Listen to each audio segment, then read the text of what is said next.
Opulence Radio. This is Asipezi Jita's journey to first call. On Performers Hub. Scream meets radio. Asipezi. Yes. Got it right. We don't stop. We don't stop.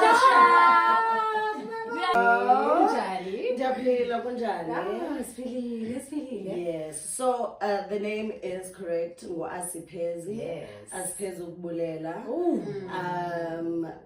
When I keep it brief, my parents wanted 3 kids, and then I was number 4. So they're like, we weren't planning you, but Asipezi Bulela. You know, we are forever grateful. Yes. Thank you. So Asipezi Jita, and you know, us as actors, we like having you know our alter egos. Yes. So Asipezi nyana olahleko o black juice. Chisele mnyama ningangozini. Rachel Umariska, the risky girl, Tata risk, Unomatamsano. Don't even ask why. It's just the names that I go along creating for myself. Yeah. But love it. Asi is the one. Oh my God. Welcome. Yes, thank you for joining us today. And we are excited for our convo today.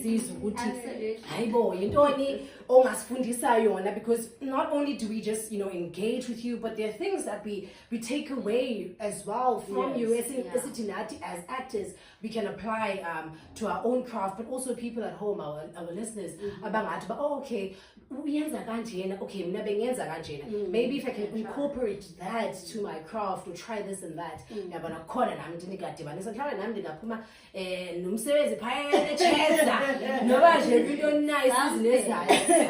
Something. So before we get into that, please tell us briefly about who Asipezi Ubulela is.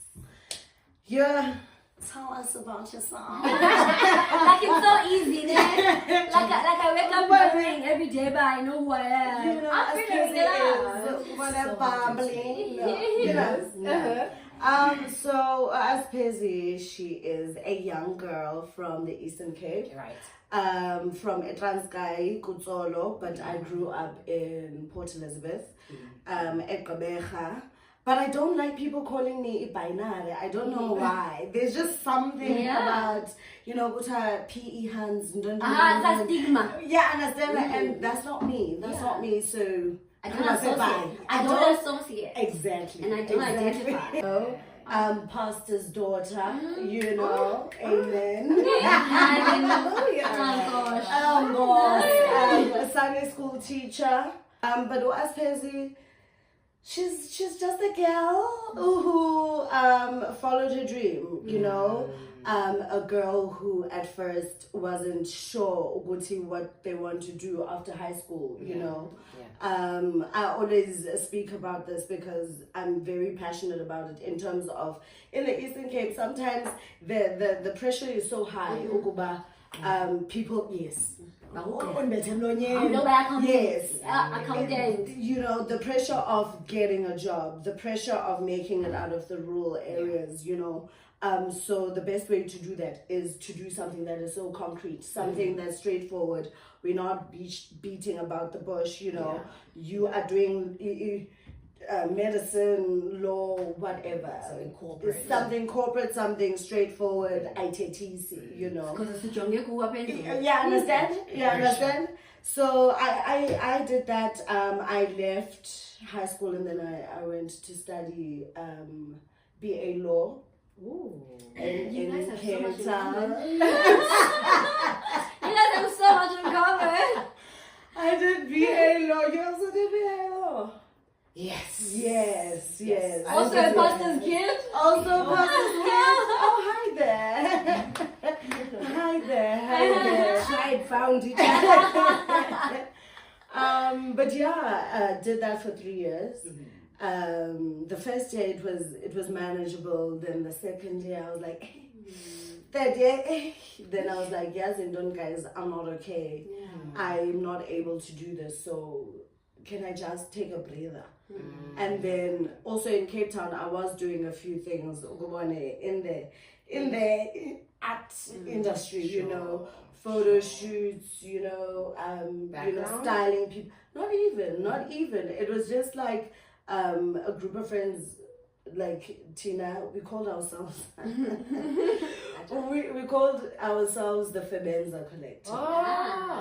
Yes, because we were always out doing things, and then people were like, guys, need tatapi man, you know. So they were like, oh y'all, Are y'all doing what your friends yeah, are understand. doing? Then we were like, no, we hustle, yeah, Febenza, you know. I love that. That's where my other nickname, Asifebi. Ooh, you understand? Okay. You know, yeah. So I dropped out, and then I found out that It's better similarity. Oh, okay. Another one. Yes. Another. But yeah, after that, I was like, guys, there's something that I really enjoyed, because I did drama in high school. Yeah. You know, I'm like, there's something that I enjoy, there's something that I wanted to do, and it is performing, you know. And luckily, when I dropped out in 2016, a friend of mine was working on a film. She was like, come over, come see how we do it. We actually want to use you in one of our films. And I went and I acted, and then I got to see like what they're doing, and I was like, I think I like this. I think I like, yeah, A little think too I much. like this. Yeah. Oh wow! So I'm picking up that you studied drama also in school. Yes. So already from the onset, was but okay, if I corporate, I feel like I can land there and do something in that space. Yeah. So was it something that came about from a very tender age, or it was a thing of I love drama, let me just do it for the sake of it, and yeah, let's just see where we get. Funny thing for me, I think my love for drama came from watching my dad in church. Okay. Because like I always say, like, uba ngumfundisi standing in front of a congregation, low key it's a performance. You have to. It's a You have low key, to. high key. You know, because your congregation is your audience. Yes. You know, there's something that you're trying to communicate, something that you're selling to them. So I used to watch my dad, you know, Ishmaela speaking, you know, and the reaction of the congregation. Oh, amen, oh, I'm Linda. Hallelujah. And you know, all of those things. So when we would get home, I would get home and I would reenact every single thing. Like, even if, say now, I was sitting with the old people there, I'll be there in my corner like I'm minding my business. But I'm beginning to hoop, and I'm gonna, trust me, there's gonna be action, there's gonna be different, everything, different voices, different everything, like. So for me, that's when I really fell in love with like acting and drama. Like, I didn't know I was, but like when you sit down, you're like, when did this start? You know, that's when you connect the dots of, you know, upbringing, you know, even though it's a different form. You know, but it's in essence, it's the same thing. Yeah, because I mean, it's not the same person that you engage with at home. So like, we are cheating, man. Also, character, because even if you now they're in character. Because it's a role that they need to assume. It's the 100%. role of the spiritual leader, or the role of umfundis or whatever, you know. So, yeah. Oh wow. Okay. I think more than anything, because we're still on the personal side of it, we haven't gotten to the roles, and getting there. But like, how do you feel like your faith has manifested the kind of life that you're living now, and you get into the point that you are in right now, and throughout your journey, like how much of a role did it contribute and play in the overall journey of who is the wholesome hand now?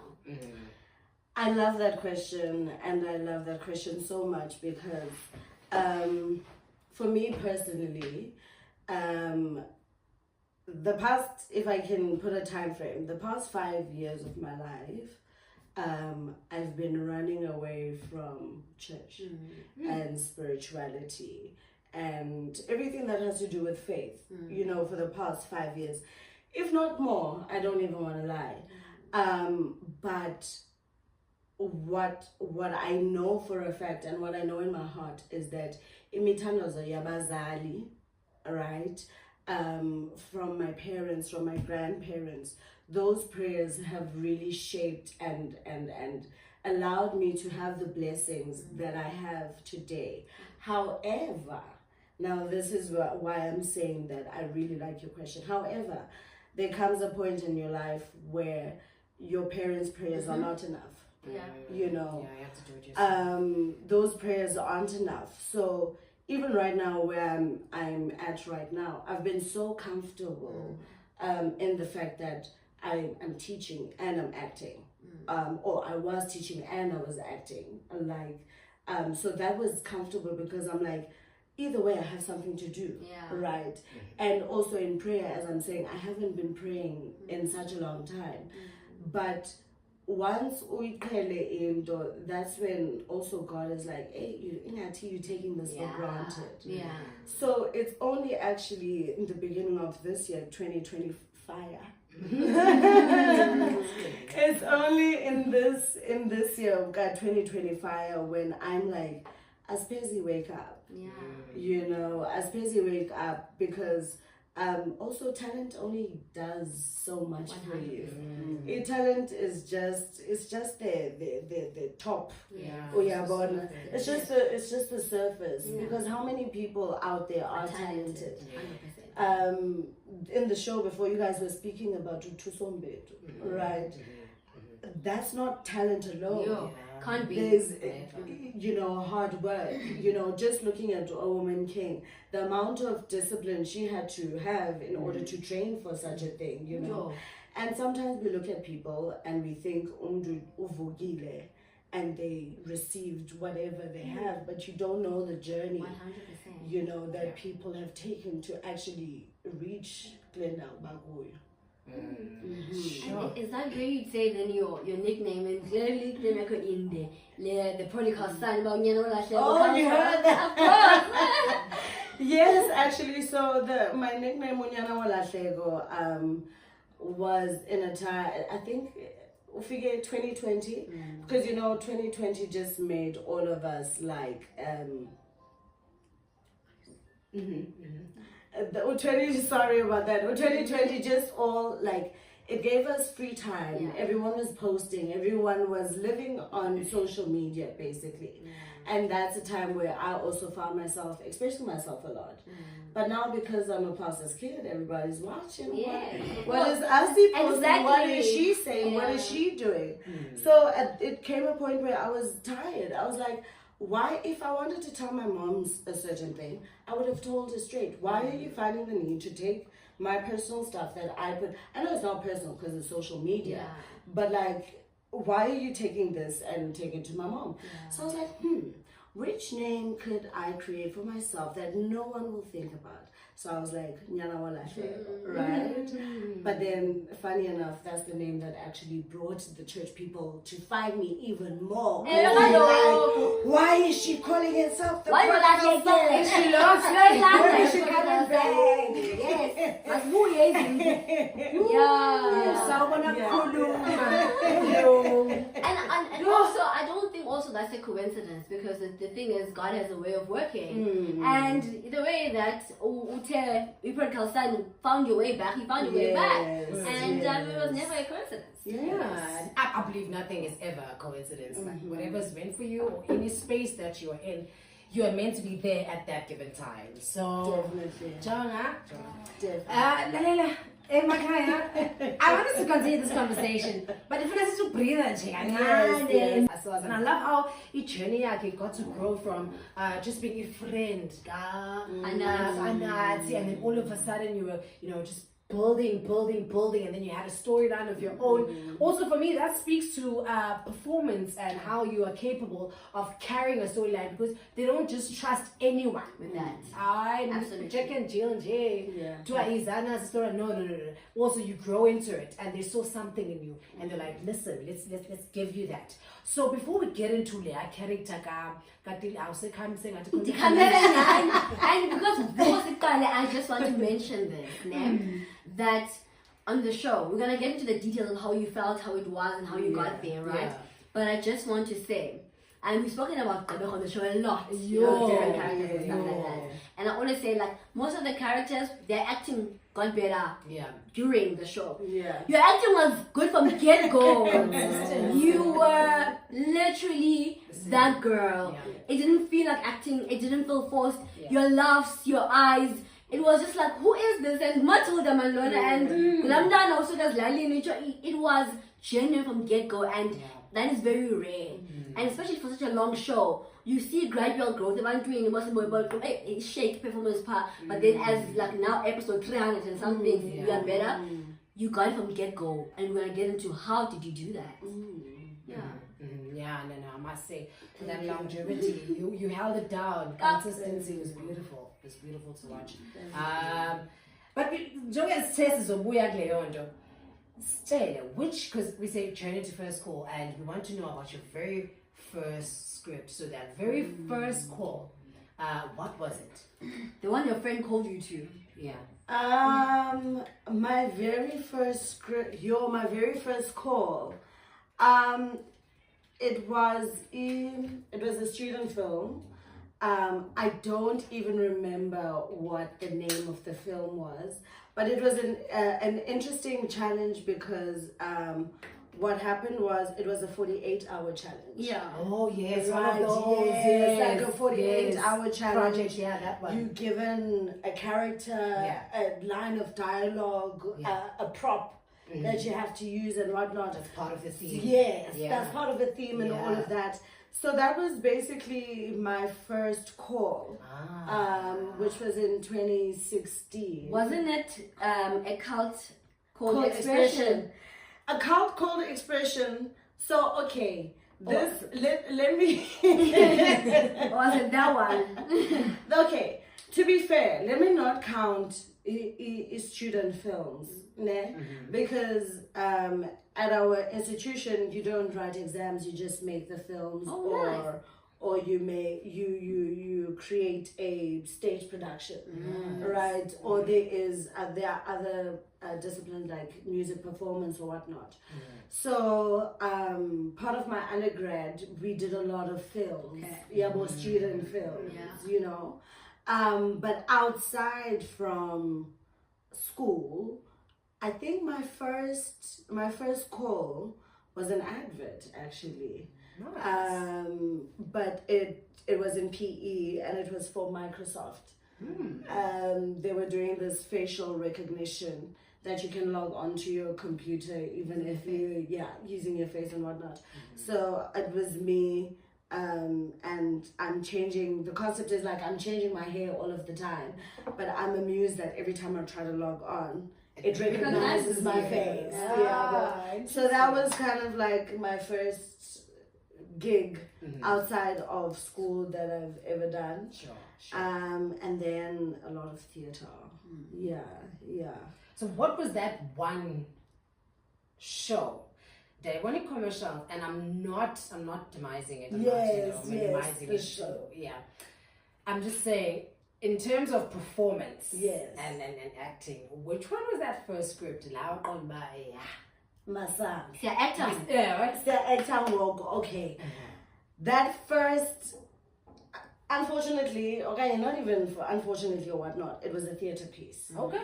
And that it was written by a friend of mine, Ozandile Mjekola. It's called The Beloved. Sure. It's a two-man show, a two-woman show. Sure. Of it was dealing with issues of gender-based violence, right?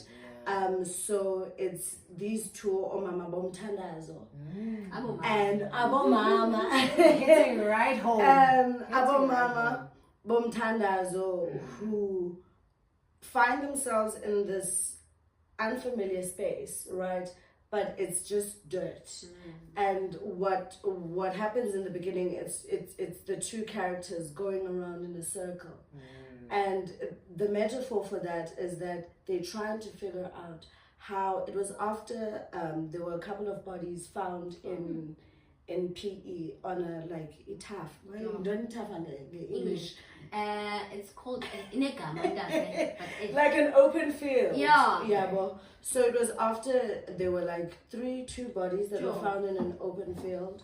So Uzandile started writing from a place of your soul. So Tim, how do you rest when you are in the middle of nowhere and you don't even know what happened to you, you know? So it was dealing with the themes of abuse, you know, EGBV, and just making it through those situations. And that was like one of the performances where I was like, because in South Africa, EGBV is so close to home, you know what I mean? So sometimes, and as actors, we need to take care of ourselves, right?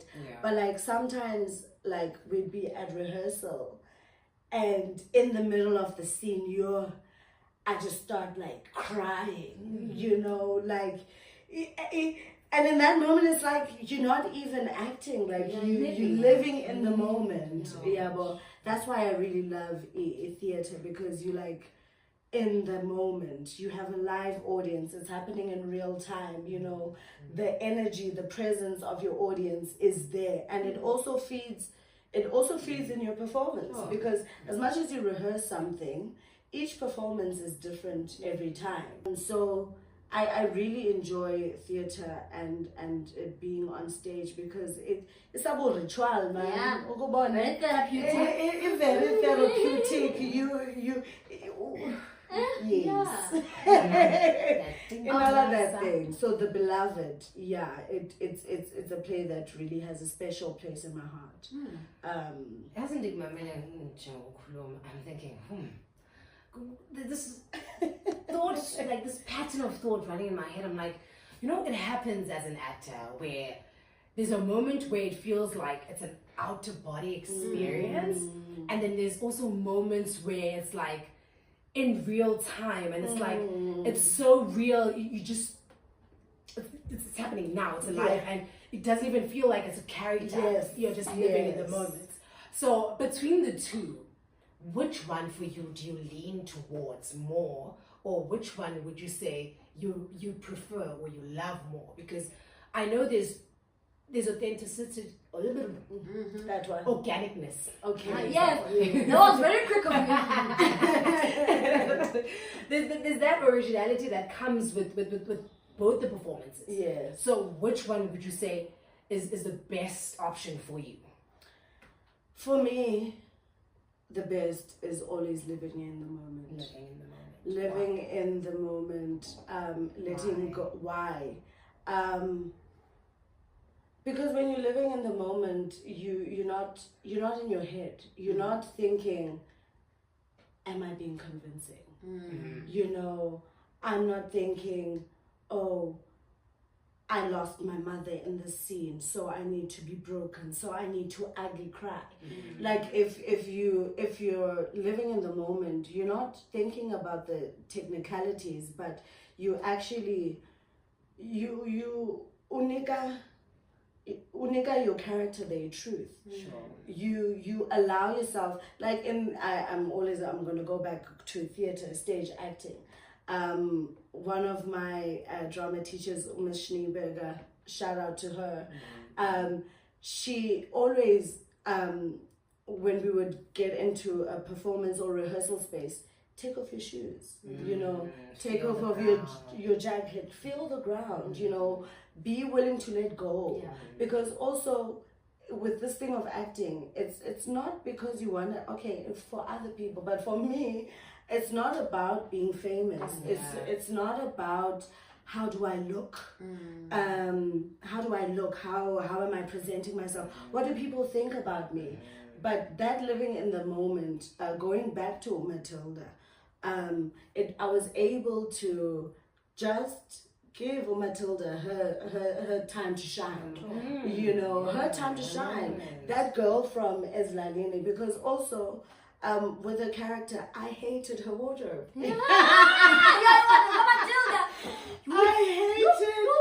I hated, and it was pumps and the pumps. No skinny.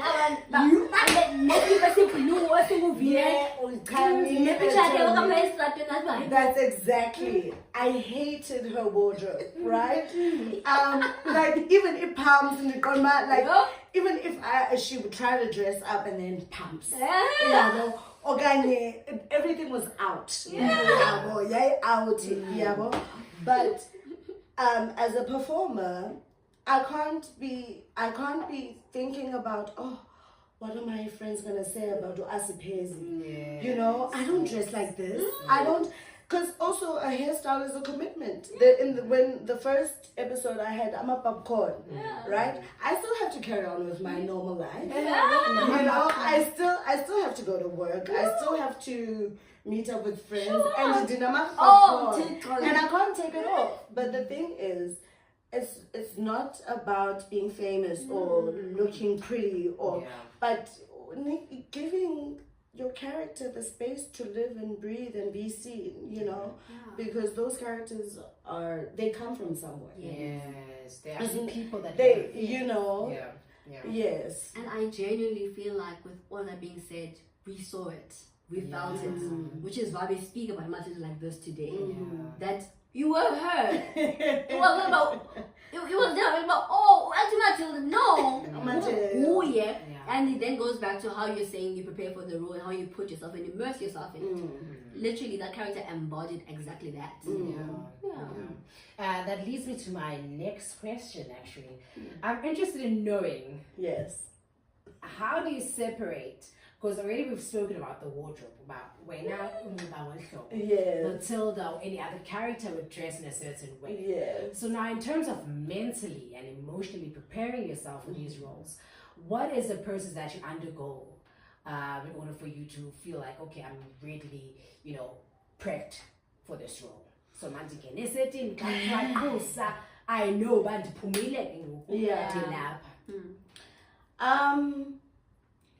it's actually funny, not funny. Not funny.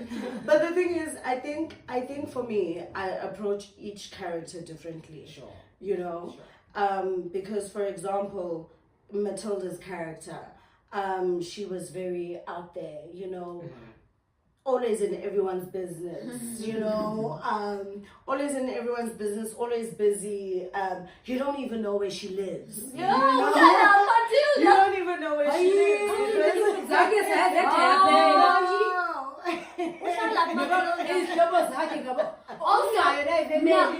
have asked Boshaf Matilda in a way that why when I had to move Matilda solo the park, love.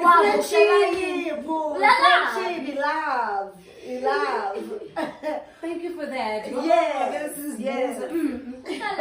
But for a character like Matilda, I like saying that I'm a very shy person. It takes me quite some time to open up and whatnot. So if I were to be going to set for Ulendoga Matilda's character, I'd be outside playing with the kids. You know, especially when we were shooting Eslalini, it was like just out of town. You know, so I spend my time speaking with the kids, playing with the kids, taking videos, spend time with the Manditi, the extras, you know, the background, spend time with the catering ladies, you know, being social and always being like in a happy mode, you know, and also having conversations with some of the cast members, especially the ones that I acted with, because I'm also just trying to that natural way of speaking. Comes with familiarity. You understand? Because I'm not going to be able to throw a joke or a punchline here that you don't know about and then I expect you to react. You understand? So for Matilda, again, it's that living in the moment. So I'd always try to be interacting and speaking or, you know, and you pick up stompies here and there and there and there. But for a character like or Nomandla, from O Beloved, it was more of a serious character, which was Umama Mtana's Mama Segaweni, who just had this fate of being unalived. So a lot of that, there was a lot of trauma and a lot of healing that needed to come from this character. So for that, I needed a lot of quiet time. I needed a lot of, just also allowing whoever is around me to listen. If I'm not talking to you, it's I go personal. So it's always about creating the space that your character needs. That for me, in the moment that you're in. Lights, Camera, disaster. So industry, which is that one moment where you feel like this was like your worst experience either on a set or in the industry. Okay, for me, got it. Worst experience. So I wasn't a student. I was already teaching at this point. And I wouldn't even say a friend, a person, and for not the acquaintance, a person asked me to be in their film, right? And they were like, okay, sure. And in this film, we are gonna be boyfriend and girlfriend. Yeah, what?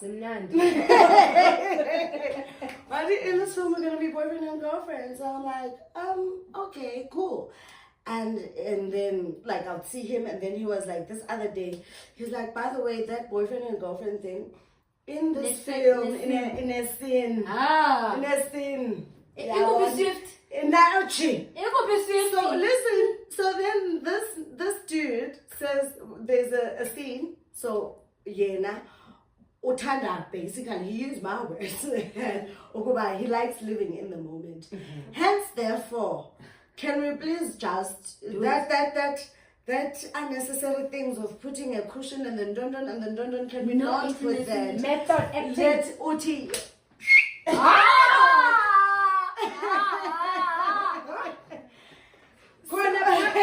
Why cameras no, for real. No, and I was like, sorry. But my I promise you. And I said, no, you're crazy. But my issue was, imagine the students, imagine all of the actors and all of the inexperienced people who get these offers and they don't know, Kuba, you can say no. You know, yeah. So that was very exciting. Let's quit everything and like you say you're an actor, right? So let's just live in the moment and let's just do this for real. Nice. Let's clean up manipulation and exploitation.